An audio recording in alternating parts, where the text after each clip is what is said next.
ॐ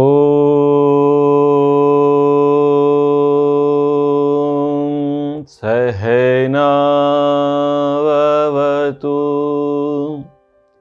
सहनौ भुनक्तु सह वीर्यं करवावहै तेजस्विनावधीतमस्तु मा विद्विषावहै। ओम शांति शांति शांति। वैदिक पाठशाला के अंतर्गत मनुस्मृति की इस अध्ययन कक्षा में एक बार फिर आप सभी का बहुत बहुत स्वागत है। अप्रैल मास से आरंभ होने वाले इस मनुस्मृति कक्षा को हम अनवरत चला रहे हैं और 6 अध्याय इसके हम पढ़ चुके हैं। 7वें और 8वें अध्याय को हम यहाँ स्किप कर रहे हैं, इसको हम अंत में पढ़ेंगे और 9वां अध्याय, 10वां अध्याय, 11वां अध्याय और 12वां अध्याय इनको हम क्रमशः पढ़ेंगे और अंत में हम 7वें 8वें अध्याय को लेंगे, क्योंकि उसमें राजधर्म विषय है और यदि संभव हुआ तो महाभारत के शांति पर्व में जो राजधर्म विषय आया है उसके साथ ही इसका व्याख्यान करने का प्रयास करेंगे। तो अभी मनुस्मृति के 9वें अध्याय विशुद्ध मनुस्मृति से हम पढ़ेंगे, प्रक्षिप्त रहित प्रसंगों को हम पढ़ेंगे। तो आज का विषय है स्त्रियों की सुरक्षा व्यवस्था। कुसंग से स्त्रियों को कैसे बचाया जावे, स्त्रियों को कार्यों में कैसे नियुक्त किया जावे और उनको धर्म कार्यों में कैसे लगाया जावे। तो स्त्री पुरुष धर्म संबंधी विवाद और उसका निर्णय, ये मनुस्मृति का टाइटल है। और इसके प्रथम श्लोक में महर्षि मनु जी कहते हैं, पुरुषस्य स्त्रियाश्चैव धर्मे वर्तमनि तिष्ठतौ संयोगे विप्रयोगे च धर्मान वक्ष्यामि शाश्वतान। तो महर्षि मनु जी महाराज कहते हैं कि अब मैं धर्मे वर्तमनि तिष्ठतौ, दाम्पत्य धर्म के मार्ग पर चलने वाले, दाम्पत्य यानी वैवाहिक जीवन व्यतीत करने वाले, स्त्रिया च पुरुषस्य एव, स्त्री और पुरुषों के, संयोग च विप्रयोगे, संयोगकालीन यानी साथ रहने वाले, वियोगकालीन यानी अलग रहने वाले, शाश्वतान धर्मान प्रवक्ष्यामि, सदैव पालन करने योग्य धर्मों यानी कर्तव्यों को कहूंगा। यानी दाम्पत्य जीवन में जो रह रहे हैं, गृहस्थ में जिन्होंने प्रवेश किया है, वैवाहिक जीवन जो व्यतीत कर रहे हैं स्त्री और पुरुष, वो साथ में रहेंगे तो किस प्रकार से रहेंगे और यदि उनका वियोग हो जाता है तो वो किस प्रकार से होगा, किन कंडीशन में उनका वियोग होगा, उनके लिए शाश्वत धर्म का विधान कर रहे हैं। ऐसा धर्म जो यूनिवर्सल होगा, समसामयिक नहीं होगा, यूनिवर्सल जो धर्म है उसको यहां पर कहने जा रहे हैं। तो सबसे पहले कहा, स्त्री के प्रति कर्तव्य पालन यदि पिता नहीं करता, पति नहीं करता, पुत्र नहीं करता, तो वो दोष के भागीदार होंगे, वो दोषी होंगे, पापी होंगे, निंदनीय उनको माना जाएगा यदि स्त्री के प्रति कर्तव्य का वो पालन नहीं करते। तो किस प्रकार के दोष का और किस प्रकार के कर्तव्य के विषय में कहा, काले अदाता पिता वाच्यो वाच्यश्च अनुपयन पतिः मृते भर्तरि पुत्रस्तु वाच्यो मातुर अरक्षितः। कह रहे हैं काले अदाता। काले अदाता का अर्थ है कि विवाह की अवस्था कन्या की हो चुकी है, युवती की हो चुकी है, स्त्री की विवाह की अवस्था हो चुकी है। अब ऐसी स्थिति में पिता उसका विवाह नहीं करता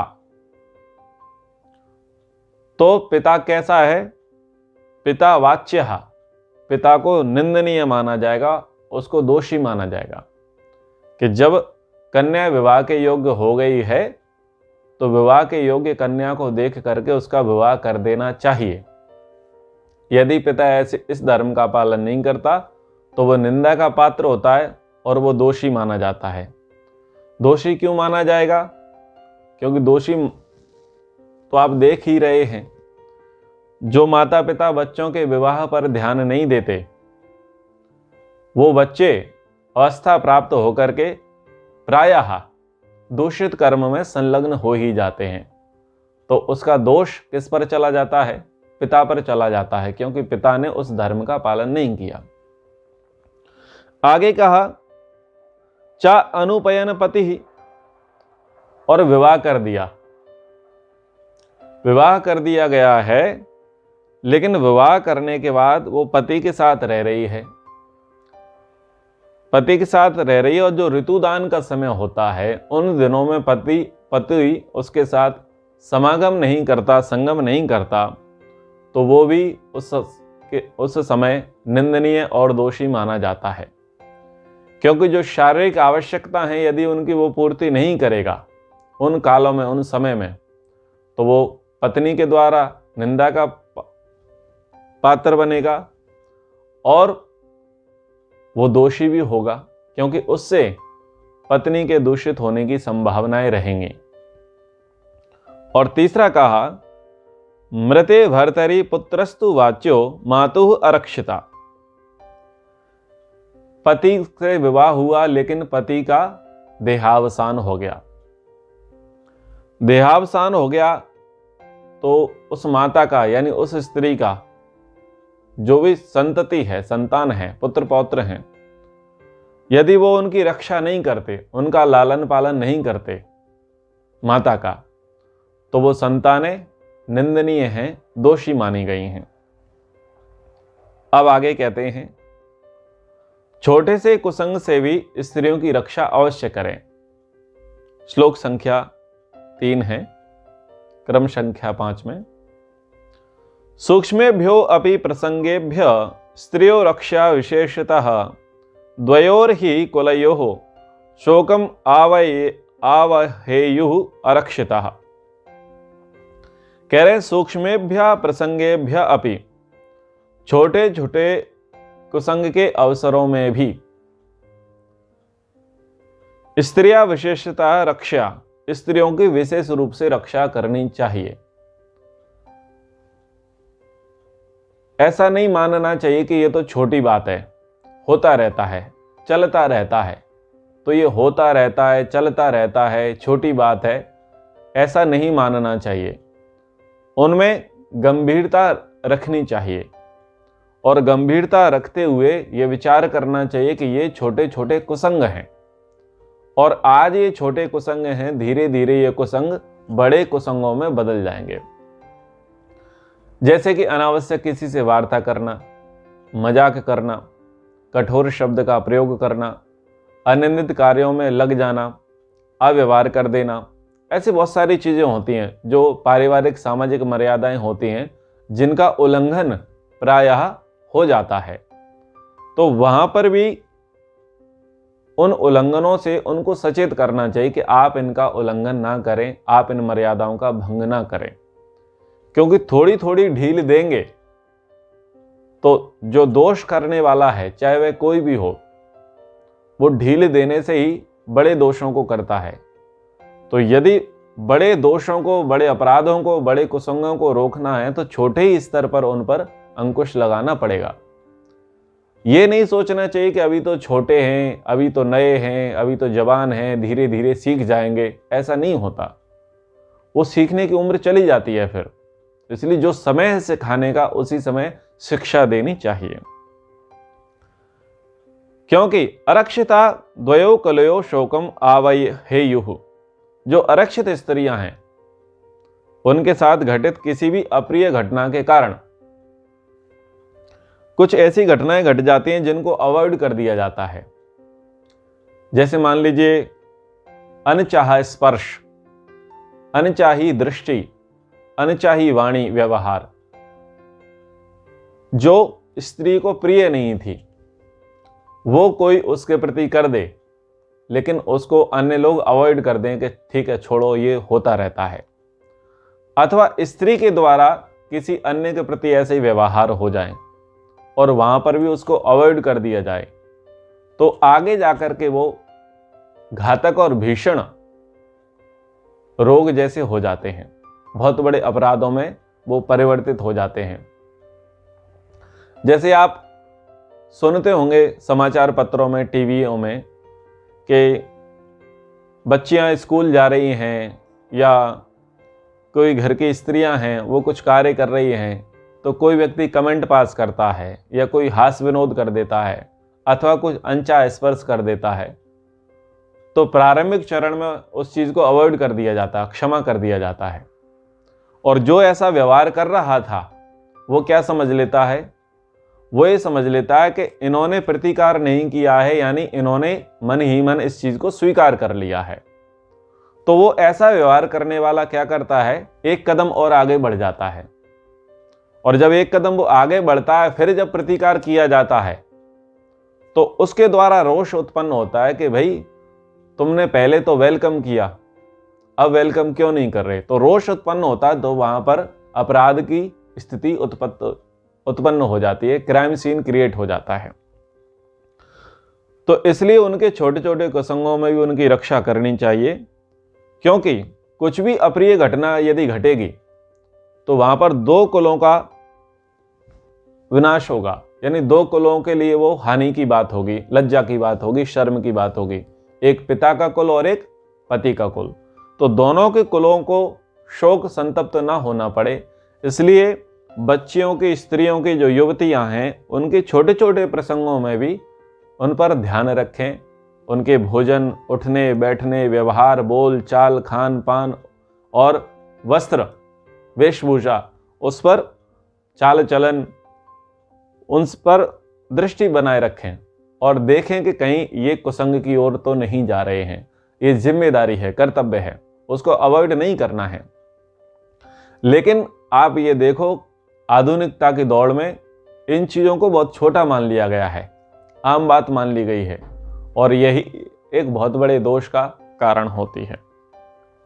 आगे कहते हैं, इमं ही सर्ववर्णानां पश्यन्तो धर्मम उत्तमम यतन्ते रक्षितुम भार्याम भर्तारो दुर्बला अपि। तो ये हम श्लोक संख्या 4 पढ़ रहे हैं और पृष्ठ संख्या 307 है, एक बार मैं स्मरण करा देता हूं। कह रहे हैं कि सर्ववर्णानां इमं उत्तमम धर्म पश्यन्त, सभी वर्णों के लिए, सभी वर्णों के इस पूर्वोक्त धर्म को श्रेष्ठ समझाते हुए, बतलाते हुए ये बताते हैं कि दुर्बलाह भर्तारः अपि, जो उसका भर्तार है, जो उसका कर्तार है, यानी जो उसका पति है, शरीर में, धन में अथवा सामर्थ्य में यदि वो दुर्बल है, चाहे शारीरिक रूप से हो, चाहे वो आर्थिक रूप से हो, अथवा अन्य सामर्थ्य के रूप में वो दुर्बल भी क्यों ना हो, फिर भी भार्याम रक्षितुम यतन्ते, अपनी पत्नी के सम्मान की और कुसंगों से उसकी रक्षा के लिए यत्नशील रहना चाहिए। उसे प्रयत्न करते ही रहना चाहिए। उसे ये नहीं सोचना चाहिए कि मैं शरीर में कमजोर हूं, मैं धन में कमजोर हूं, मैं साधनों में कमजोर हूं। और इसके लिए तो पूरी रामायण लिख दी गई। अगर श्री रामचंद्र जी को देखते हैं तो वो वनवासी थे, संख्या में देखे जाएं तो वो 2 थे, 2 भाई थे। आयु में देखे जाएं तो वो छोटे थे, वैभव में देखे जाएं तब भी वो छोटे ही थे, और सामर्थ्य में देखे जाएं तब भी वो छोटे थे। किसकी अपेक्षा में? रावण से। लेकिन रावण ने क्या किया? रावण ने यह किया कि वो उनकी धर्मपत्नी को उठा करके ले गए। तो शास्त्र ये कहता है कि भले ही शरीर से कमजोर हो, धन से कमजोर हो, सामर्थ्य से कमजोर हो, फिर भी अपनी स्त्री की, अपनी पत्नी की, अपनी अर्धांगिनी की सुरक्षा, उसके सम्मान की व्यवस्था उसे करनी चाहिए। तो देखो कितना बड़ा कार्य किया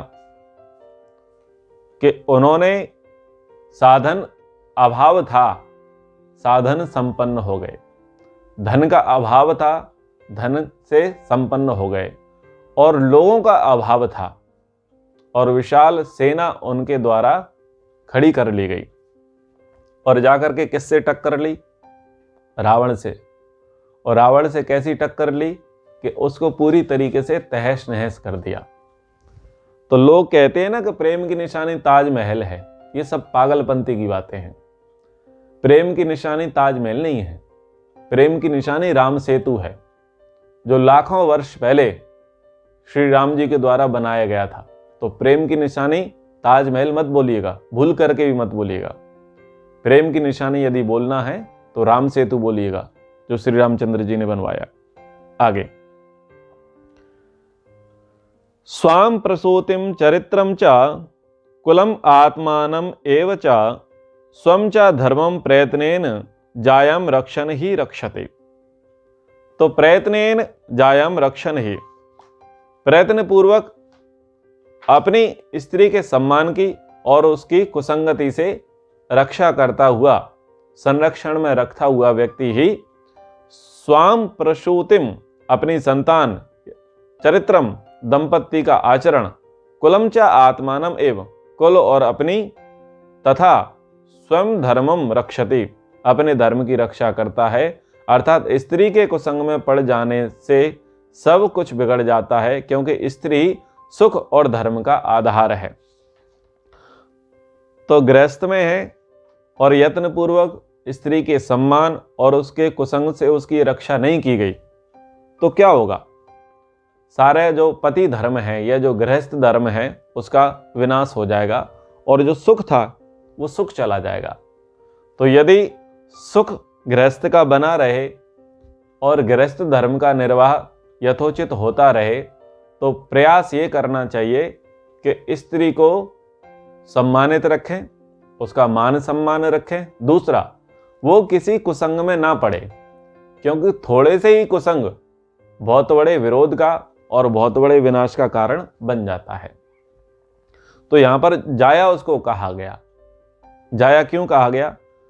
पतिर्भार्यां संप्रविश्य गर्भो भूत्वेह जायते जायायाः तद्धि जायत्वं यदस्यां जायते पुनः। पति भार्यां संप्रविश्य, पति वीर्य बीज रूप में स्त्री के गर्भ में प्रवेश करके, गर्भा भूत्वा यह जायते, गर्भ बनकर फिर संतान रूप में संसार में उत्पन्न होता है। जायायाः तत ही जायत्वम, स्त्री का यही जायापन, स्त्रीपन है। यत जो अस्यम पुनः जायते, इस स्त्री में संतान रूप में पति पुनः उत्पन्न होता है, अर्थात संतान को उत्पन्न करने वाली होने के कारण स्त्री को जाया कहते हैं। तो जाया यानी जननी, संतान को जन्म देने के कारण से उसको जाया कहा जाता है। तो जैसा पति होगा वैसी संतान होगी। यादृशं भजते ही स्त्री सुतम सुते यत्तथा विधम तस्मात् प्रजा विशुद्ध्यर्थम स्त्रियं रक्षेत प्रयत्नतः। कह रहे स्त्री यादृशम ही भजते, स्त्री जैसी पारिवारिक वातावरण व परिवेश में रहती है और जैसा पति का व्यवहार होता है, तथा विधम सुतम सुते, उसी प्रकार के संस्कारों वाली संतान को वो उत्पन्न करती है। कौन उत्पन्न करती है? स्त्री। वो जैसे पारिवारिक वातावरण में रहेगी, जैसे परिवेश में रहेगी, जैसी उसकी संगति रहेगी और पति का जैसा व्यवहार होगा, तो पति का व्यवहार और पत्नी की संगति, पारिवारिक परिवेश, इन दोनों का प्रभाव किस पर पड़ेगा? संतान पर पड़ेगा।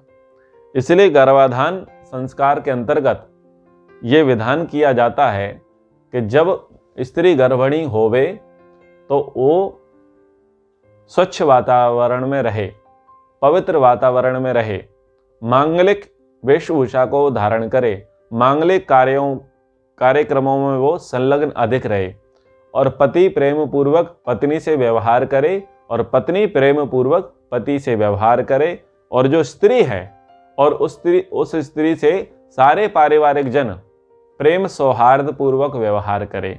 क्योंकि व्यवहार और जो परिवार का वातावरण है वो सीधा स्त्री पर पड़ता है, और स्त्री के माध्यम से गर्भस्थ शिशु पर पड़ता है। और फिर जब वो शिशु जन्म लेता है तो उसमें सबके अंश विद्यमान रहते हैं, हर व्यवहार के, हर परिस्थितियों के उसके अंदर अंश विद्यमान रहते हैं। इसलिए यदि उसे उत्कृष्ट बनाना है, संतान को उसे पवित्र बनाना है, उसे कुशाग्र बनाना है, तीक्ष्ण बनाना है, तो उसे अच्छे एनवायरनमेंट में रखने की आवश्यकता है। किसे? गर्भिणी स्त्री को। तो उसी प्रकार की संस्कारों वाली संतान को वो जन्म देती है। तस्मात्, इसलिए प्रजा विशुद्ध्यर्थम, संतान की श्रेष्ठता के लिए प्रयत्नतः स्त्रियम रक्षेत, प्रयत्न पूर्वक स्त्री के कुसंग और अप्रिय वातावरण से उसको बचा करके रखें। तो स्त्री को क्यों रखना है? कुसंग से और अप्रिय वातावरण से बचा करके रखें। यदि उसका खान पान अशुद्ध है, यदि उसकी दिनचर्या अशुद्ध है, यदि उसके चाल चलन अशुद्ध है, यदि उसकी बोलचाल अशुद्ध है, यदि उसकी वेशभूषा भाषा अशुद्ध है और छिद्र युक्त है, दोष युक्त है, तो उसका सीधा प्रभाव किस पर पड़ेगा? गर्भस्थ शिशु पर। तो गर्भस्थ शिशु पर भी पड़ेगा, और जब शिशु का जन्म हो जाएगा तो उसका लालन पालन कौन करेगी? मां करेगी। तो मां के अन्य संस्कार भी किस पर चले जाएंगे? पुत्र पर चले जाएंगे, शिशु पर चले जाएंगे। तो यदि उसको गुणवान बनाना है, संतान को श्रेष्ठ बनाना है, आदर्श बनाना है, तो संतान को श्रेष्ठ आदर्श बनाने से पूर्व जो पत्नी है, जो स्त्री है, उसके आचरण की प्रतिष्ठा की पहली प्राथमिकता समझनी चाहिए। अब आगे कहते हैं कि स्त्रियों को जो सुधारने की बात है, उनको कुसंग से जो रोकने वाली बात है, वो आप बलपूर्वक नहीं कर सकते। क्या कहा? न कश्चिद योषितः शक्ता प्रसह्य परिरक्षितुम एतैः उपाय योगः तु शक्यास्ता परिरक्षितुम। तो कश्चित प्रसह्य है, कोई भी व्यक्ति बलात् या दबाव के साथ योषिता परिरक्षितुम न शक्तः, स्त्रियों की कुसंग से रक्षा नहीं कर सकता। बहुत सारे माता पिता बहुत स्ट्रिक्ट रहते हैं और बच्चों के उठने पर, खेलने पर, कूदने पर, हंसने पर, बोलने पर, पहनने पर, खाने पर, अकेले रह रहे हैं तब, और बहुत सारे समुदाय के साथ रह रहे हैं तब, वो बहुत स्ट्रिक्ट रहते हैं। ताड़ना चाहिए, भले बुरे का भेद कराना चाहिए, अच्छी बातों की शिक्षा देनी चाहिए, बुरे प्रसंग से आगाह करना चाहिए। ये माता पिता का, पारिवारिक जनों का धर्म है। लेकिन कुछ लोग इस धर्म का भी अतिक्रमण कर जाते हैं और वो प्रेशर बनाते हैं, मानसिक रूप से उस पर प्रेशर बनाते हैं, मेंटल टॉर्चर करते हैं। तो जो लड़की है, कन्या है, युवती है, स्त्री है, वो कुंठित होती रहती है। तो जब उस पर प्रेशर बनाया जाता है तो वो सहमी रहती है, दबी रहती है, अपने आप को असहाय महसूस करती है, और वो सोचती है कि मैं इस बंधन से कैसे मुक्त हो जाऊं, कब मुक्त हो जाऊं, कैसे मुझे अवकाश मिले, क्योंकि उसे जरूरत से ज्यादा दबाया जा रहा था। तो क्या होता है कि वो एक स्वाभाविक जो दबाया गया क्रिया हुई, उस क्रिया का प्रतिक्रिया आरंभ होती है, और वो प्रतिक्रिया आरंभ होती है अंदर ही अंदर। लेकिन जैसे ही उसे अवसर मिलता है वो प्रतिक्रिया कर बैठती है। इसका उदाहरण मैं आपको ऐसे देता हूं कि आप जानते होंगे कि बहुत सारे परिवार ऐसे हैं जो बहुत अच्छे हैं, उनकी सामाजिक प्रतिष्ठा बहुत अच्छी है, उनका व्यवहार बहुत अच्छा है, लेकिन और उनके जो बच्चे हैं वो भी बहुत अच्छे हैं, लेकिन वो ऐसा कोई ना कोई काम कर जाते हैं जो लोग विचार नहीं पाते। वो जो ऐसा काम कर जाते हैं गुप्त रूप से कर जाते हैं, बाद में भेद खुलते हैं। वो काम करने का कारण ये होता है कि उन पर प्रेशर होता है, मानसिक प्रेशर होता है, और उस प्रेशर का प्रतिक्रिया ये होती है कि वो किसी अन्य कार्यों में लिप्त हो जाते हैं, संलिप्त हो जाते हैं। जैसे जिसको बोलते हैं कि टेबल के नीचे से काम करना, यानी चोरी छुपे काम कर लेना, चोरी छुपे अपराध कर लेना, तो ऐसा हो जाता है। तो बलात्पूर्वक तो नहीं हो सकती, तो उनकी कैसे रक्षा हो सकती है, किस प्रकार से रक्षा हो सकती है? तो कहा अर्थस्य संग्रहे च एनम व्यये चैव नियोजयेत शौचे धर्मे अन्य पक्त्याम च परिणाह्यस्य वेक्षणे। तो आप बलात्पूर्वक, दबावपूर्वक उन पर अंकुश नहीं लगा सकते, और लगाएंगे तो उसका साइड इफेक्ट जरूर होंगे। तो नियम से क्या करें, नियम से क्या शिक्षा करें? तो एनाम अर्थात संग्रहे च व्यय, अपनी स्त्री को क्या करें? धन के संभालने में लगा दें। आय व्यय की जिम्मेदारी पत्नी को दे देवे कि ये इतनी आय है और अब व्यय कितना करना है वो तू समझ ले, उसका हिसाब, उसका गणित, उसका मैथ्स तुझे समझना है।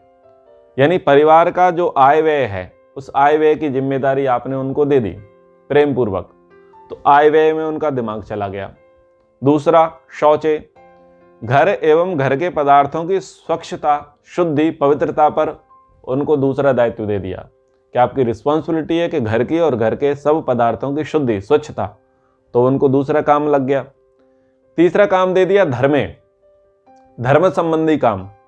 धर्म संबंधी कामों में क्या हो गया? सब प्रकार के अनुष्ठान, कर्मकांड, यानी हवन करने की जिम्मेदारी दे दी, उनको संध्या करने की जिम्मेदारी दे दी, उनको स्वाध्याय करने की जिम्मेदारी दे दी, स्वयं पढ़ने की जिम्मेदारी दे दी, परिवार के जनों को पढ़ाने की जिम्मेदारी दे दी, जप करने की, ध्यान करने की, भक्ति करने की, उपासना करने की जिम्मेदारी दे दी।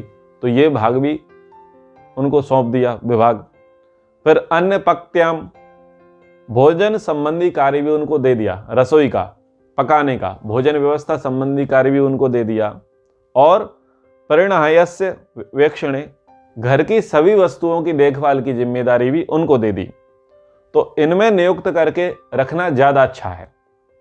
यानी अगर फालतू बैठेंगे, फ्री बैठेंगे, तो कुछ ना कुछ गड़बड़ घोटाला होगा ही, क्योंकि मनुष्य की स्वाभाविक प्रकृति है, खाली दिमाग शैतान का घर। तो उनको काम में लगा दें। तो धन का कार्य दे दें, आय व्यय का काम आप संभालिए, धर्म संबंधी काम आप संभालिए, किचन के रसोई संबंधी कार्य आप संभालिए, और परिवार के संबंधी आप कार्य संभालिए। तो कार्यों के लिए उनको डाल दिया। तो जब कार्यों के लिए डाल दिया तो उनको कोई अवकाश रहा ही नहीं। लेकिन कार्यों में डाल दिया एक तरफ, दूसरा उन पर अंकुश लगा रहे हैं, ये दूसरी बात। इन दोनों से भी काम नहीं चलने वाला। केवल आप अंकुश लगाते रहो, हर बात में डांटते रहो, फटकारते रहो, ठोकते रहो, पीटते रहो, ये गलत बात है, ये नहीं होना चाहिए। और आप उसको पूरा काम में ही लगाते रहो मजदूर की तरह, वो भी नहीं होना चाहिए। ना मजदूर की तरह काम में लगाने से वो धर्माचरण करेंगे, और ना ही उनको हमेशा वॉच करते रहे, ताड़ते रहने मात्र से उनके दोष दूर होंगे। इन चीजों को लोग अतिवाद में चले जाते हैं कि वो उनको काम में ही लगाते रहते हैं, एक नौकरानी के जैसा बना लेते हैं, दासी के जैसा बना लेते हैं, जबकि वो दासी नहीं है, वो नौकरानी नहीं है, वो गृह स्वामिनी है। तो उसको उसके कार्यों को स्वतंत्रता रूप से सौंप देना चाहिए, छोड़ देना चाहिए कि भाई ये धन का क्षेत्र तेरा, धन का विभाग तेरा, धर्म का विभाग तेरा, और भोजन का विभाग भी तेरा। तो ये सारे विभाग तेरे हैं, तुझे संभालना है जिस प्रकार से भी संभालना है। तो कार्य के दायित्व दो, दायित्व देना अच्छी बात है, और वो दायित्वों का भली भांति निर्वाह भी करेगी। फिर धीरे धीरे ये प्रयास करें कि वो किसी प्रकार के कुसंग में ना पड़े।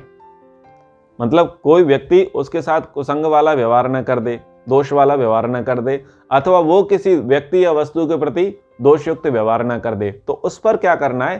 प्रेम पूर्वक वॉच करना है और वहां टोकना है कि ये काम गलत है, ये काम सही है, ठीक है। लेकिन इसके बावजूद भी एक तीसरी जिम्मेदारी और है, वो उसकी स्वयं की रिस्पॉन्सिबिलिटी है। क्योंकि व्यक्ति अगर स्वयं से नहीं सुधरना चाहता तो दुनिया की कोई भी चीज उसे सुधार नहीं सकती। तो उसके विषय में महर्षि मनु जी कहते हैं, अरक्षिता ग्रहे रुद्धा पुरुषै आप्त कार्य भी आत्मानं आत्मना यह तु रक्षेयुस्ता सुरक्षितः, क्योंकि आप्तकारे भी पुरुष ही घनिष्ठ आज्ञा कर्ता पिता माता पति आदि द्वारा गृहरुद्ध्वा घर में बलात् रोक कर रखी हुई अथवा निगरानी में रखी हुई स्त्रियां भी असुरक्षित हैं, बुराइयों से बच नहीं पाती। कह रहे हैं कि घनिष्ठ आज्ञा दे दी, कड़े नियम बना दिए कि ये ऐसा काम करना है, ऐसा काम नहीं करना है, दिनचर्या बना दी, पूरा टाइम टेबल बना दिया और कार्यों का भार भी दे दिया पर्याप्त, बहुत सारी जिम्मेदारियां भी दे दी और उनको ये लग रहा है कि भाई आपको देखने के लिए हम लोग हैं, आपको संभालने के लिए हम लोग हैं, आपको किसी गलत कार्य में हम संलग्न होने नहीं देंगे। इतने होने पर भी वो असुरक्षित रह जाती हैं, वो कुसंग से नहीं बच पाती। क्यों? आत्मानम आत्मना रक्षयु, जो अपनी रक्षा स्वयं अपने विवेक से करती हैं, ता सुरक्षिता, वस्तुतः वे ही गलत कार्यों में ना पड़कर सुरक्षित रहती हैं। यदि वो वास्तव में सुधरना चाहेंगे, यदि वास्तव में वो सजग रहेंगी और सचेत रहेंगी, तो ही वो गलत कार्यों में नहीं पड़ेंगे। जो असंगत कार्य हैं, जो विरुद्ध कार्य हैं, जो कुसंग है, वो तभी उससे बच सकती हैं जब उनके मन में कोई कुसंग करने का, कोई विरोध करने का, कोई गलत कार्य करने का विचार ना आए। अब बहुत सारी स्त्रियों पर निगरानी रखी जाती है, कार्यों का दायित्व भी दिया जाता है, लेकिन चोरी कर लेती हैं, झूठ बोल देती हैं, छल कपट कर देती हैं, किसी प्रपंच में युक्त हो जाती हैं और कोई सोच नहीं सकता ऐसे ऐसे दोषयुक्त कार्यों को भी कर देती हैं। क्यों कर देती हैं? क्योंकि बाहर से तो उनको सारी सुविधाएं दे दी कि वो दोषयुक्त कार्य ना करें, लेकिन अंदर दोष के संस्कार थे, दोष के संस्कार थे, कुसंस्कार थे, उस प्रकार की प्रवृत्तियां थी। तो उन प्रवृत्तियों के कारण क्या हुआ? धर्म कार्य करते हुए भी, धन के व्यवहार को देखते हुए भी, भोजन संबंधी गृहस्थी संबंधी कार्यों को करते हुए भी, और लोग उसको वॉच करने के लिए, उसको ताड़ने के लिए भी उपस्थित हैं, फिर भी वो उनकी नाक के नीचे से कोई ना कोई बड़ा सा कांड वो कर ही जाती हैं। क्यों कर जाती हैं? क्योंकि उनके अंदर वो संस्कार होते हैं। तो ये संस्कार केवल स्त्री में नहीं होते सभी में हैं। लेकिन महर्षि मनु ये कहना चाह रहे हैं कि जब तक व्यक्ति स्वयं नहीं सुधरना चाहे, तब तक उनको कोई भी सुधार नहीं सकता, कोई भी उन्हें सुधार नहीं सकता। तो स्त्रियों क्यों दूषित होती हैं, इस प्रसंग को और देख लेते हैं, फिर समापन करेंगे। पानम दुर्जन संसर्ग पत्या च विरहोटनम स्वप्नो अग्नेहवासश्च नारी संदूषणानि षट। कह रहे हैं कि 6 कारण होते हैं, जिन 6 कारणों में लिप्त होने के कारण स्त्री दूषित हो जाती है, कुसंग में पड़ जाती है, असुरक्षित रह जाती है। तो पहला कहा पानम, नशीले पदार्थों का सेवन करना। यदि कोई स्त्री शराब पीती है और नशीले पदार्थ, चरस, भांग, अफीम, गांजा, स्मैक जो भी हैं, उनका वो सेवन करती है, और दुर्जन संसर्ग, जो बुरे विचारों वाले लोग हैं, खोटी बुद्धि के लोग हैं, तो खोटी बुद्धि के लोग, बुरे विचारों के लोगों के साथ उसका संग है, मेलजोल है, वार्तालाप है, व्यवहार है, उन लोगों के साथ यदि उसकी मेलजोल है। तीसरा कहा पत्या विरह, पति से लंबे समय तक वियोग रहना। विवाह हो गया लेकिन कई वर्ष हो गए, कई महीने हो गए और कई महीनों से पति से कोई संपर्क नहीं है, तो पति के संपर्क के अभाव में भी पत्नी दूषित, अरक्षित और कुसंग में पड़ जाती है। अट्टनम, चौथा कार्य कहा अट्टनम। अट्टनम का मतलब है इधर उधर व्यर्थ घूमना, बिना मतलब के बस फालतू घूमते रहना। और क्या कहा? अन्य गेहवास चा स्वप्न, दूसरे के घर में अधिक निवास करना और रात्रि में शयन करना। तो इधर उधर घूमते रहेंगे, कभी इस गली में, कभी उस गली में, कभी छत पर, कभी बालकनी में, कभी नीचे, कभी ऊपर, कभी इस पार्क में, कभी उस पार्क में, कभी मार्केट में, तो इधर उधर घूमते रहना।